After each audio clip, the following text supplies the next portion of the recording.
अभी पुराना ज़माना था, अंग्रेज़ों के भी टाइम से पहले।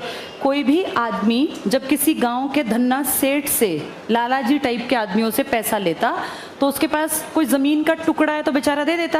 अब मान लो कोई बिना ज़मीन वाले भी तो लोग होते हैं, लैंडलेस फार्मर्स, किसी को अपनी बेटी की शादी करनी है, पैसा नहीं है, तो वो गाँव के उस लालाजी के पास जाता और कहता मेरे 4 लड़के हैं, इनमें से एक आपका बंधुआ मजदूर है, उसको वहीं छोड़ जाता वो 12-13 साल के बच्चे को।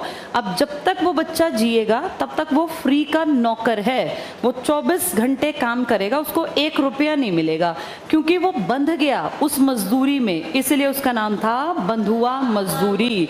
इससे पूरी जिंदगी भी निजात नहीं मिलती थी।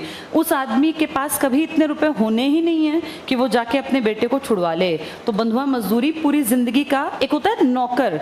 नौकर पता है क्या होता है? नौकरी करता है, बदले में पैसे लेता है, चला जाता है। लेकिन बंधुआ मजदूर होता है जो पूरी जिंदगी के लिए बंध गया, अब उसका जिंदगी भर अपने घर जाना नहीं होगा, वो 24 घंटे का एक तरह से गुलाम और दास मान लो। जैसे स्लेव और नौकर में अंतर है। स्लेव कौन होते हैं? दास। दास और गुलाम, इनका कोई टाइम पीरियड नहीं होता काम का, ये 24 घंटे की दासता। इसका मतलब ये एक तरह के, ये मान लो नॉन लिविंग की तरह ट्रीट कर सकते हैं इनको, कि 24 घंटे भी इनको ना नींद मिले, ना आराम मिले, ना खाना मिले।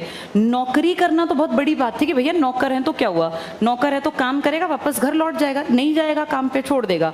ये ना तो काम को छोड़ सकता, ना इसका कोई घर ना बार, ये 24 घंटे का गुलाम है। इसको बैन कर दिया। अब आपके देश में बंधुआ मजदूरी नहीं कर सकते। किस आर्टिकल में?